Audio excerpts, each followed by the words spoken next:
श्री गणेशाय नमः. श्रीमद भागवत कथासार स्कंद 3 अध्याय 23. कर्दम ऋषी व देवहूती यांचा सुखी संसार. मैत्रेय म्हणतात, हे विदुरा, माता पितर गेल्यानंतर शंकराची शुश्रूषा करणाऱ्या भवानीप्रमाणे देवहूतीने कर्दमाची प्रीतीने नित्य शुश्रूषा केली व आपल्या अति तेजस्वी पतीला नित्य प्रसन्न ठेवले. तेव्हा कर्दम त्या मनुकन्येला म्हणाला, प्राण्यांना हा स्वदेह अतिशय प्रिय व श्लाघ्य असतानाही तू तो माझ्यासाठी कृश केलास. तू कृतार्थ झाली आहेस. ह्यास्तव आपल्या पातिव्रत्य धर्माने प्राप्त करून घेतलेले आणि राजलक्ष्मी खर्ची घालूनही न मिळणारे जे दिव्य भोग त्यांचा तू उपभोग घे. सर्व योगमाया व उपासना यामध्ये निपुण असलेल्या पतीचे भाषण श्रवण केल्याने देवहूतीचे मानसिक दुःख नाहीसे झाले. सलज्ज व हास्ययुक्त मुखाने पतीला म्हणाली, हे नाथ, आपण सर्व सिद्धच आहात, पण एक वेळा गर्भधारणा होईपर्यंत समागम करीन असे जे आपण वचन दिले होते ते आता पूर्ण करा. मैत्रेय म्हणतात, हे विदुरा, प्रियेचे मनोरथ पूर्ण करण्याच्या इच्छेने कर्दम ऋषीने योग सामर्थ्याने इच्छेप्रमाणे गमन करणारे विमान उत्पन्न केले. क्रीडास्थान, शयनगृह, उपभोगस्थान, बाहेरील चौक आणि तटाच्या बाहेरील मैदान ही जशी हवी तशी त्या विमानात निर्मिली होती.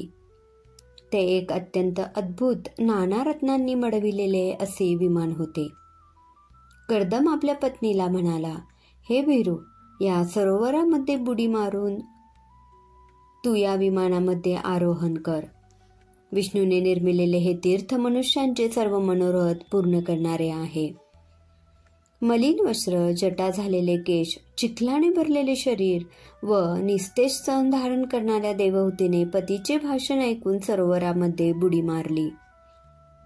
तेव्हा तिला घरात बसलेल्या 1000 कन्या दिसल्या.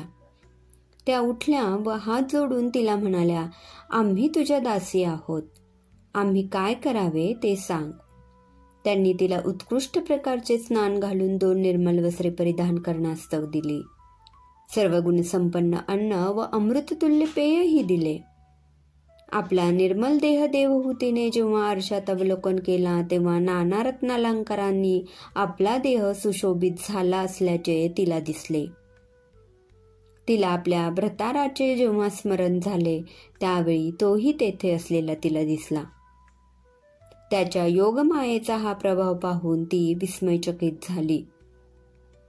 हे शत्रुनाशका विदुरा, मलनाशक स्नान केल्यामुळे अपूर्व रूप धारण करणाऱ्या आपल्या पत्नीला त्याने विमानात बसविले. प्रियेचे ज्याच्यावर प्रेम आहे असा तो अतिसुंदर कर्दम तारांनी परिवेष्टित असलेल्या आकाशस्थ चंद्राप्रमाणे विमानामध्ये झळकू लागला. 8 लोकपालांचा विहार होत असलेल्या मेरू पर्वताच्या दऱ्यांमध्ये क्रीडा करू लागला. देवांच्या उद्यानामध्येही त्याने आनंदाने स्त्रीसह क्रीडा केली.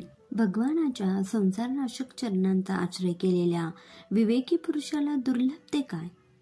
आश्चर्य संपन्न असा भूलोक पत्नीला दाखवून तो महायोगी कर्दम आश्रमात परत आला. ते स्त्री पुरुष योग सामर्थ्याने रममान होऊ लागले असता 100 वर्ष लोटली तरी ती अगदीच थोड्या कालासारखी निघून गेली. त्या आत्मवेत्या कर्दमाने 9 रूपे धारण करून ती पत्नी आपले अर्धे शरीर आहे असे समजून तिच्या ठिकाणी शुक्र स्थापना केली. तत्क्षणी देवहूतीला 9 स्त्रीरूप अपत्ये झाली. वनात जाण्यास तयार झालेल्या आपल्या पतीला अवलोकन करून अश्रू आवरून धरून मनोहर शब्दांनी ती पतीला म्हणाली, आपण आपले वचन पूर्ण केले आहे, परंतु आपण वनात गेल्यानंतर मला ज्ञानोपदेश करण्याकरिता एखादा ब्रह्मवेत्ता पुत्र होईल काय. आपले खरे स्वरूप न जाणता मी विषयासक्त होऊन आपण अशी प्रसंग केला आहे, तो निर्भयाला कारण हो. सज्जनांशी केलेला प्रसंग मोक्षास कारण होत असतो. ज्या अर्थी आपणासारखा मोक्षदाता प्राप्त झाला असूनही बंधमुक्तीची इच्छा मी केली नाही, त्या अर्थी भगवन मायेमुळे मी पूर्णपणे फसले गेले आहे. ज्याच्या कर्माचे परिवसान धर्म, वैराग्य व भगवत सेवेमध्ये होत नाही तो जिवंत असूनही मृतच होय. श्रीमद भागवतातील तृतीय स्कंदातील 23वा अध्याय समाप्त झाला. ओम नमो भगवते वासुदेवाय. जय श्री कृष्णाय नमः.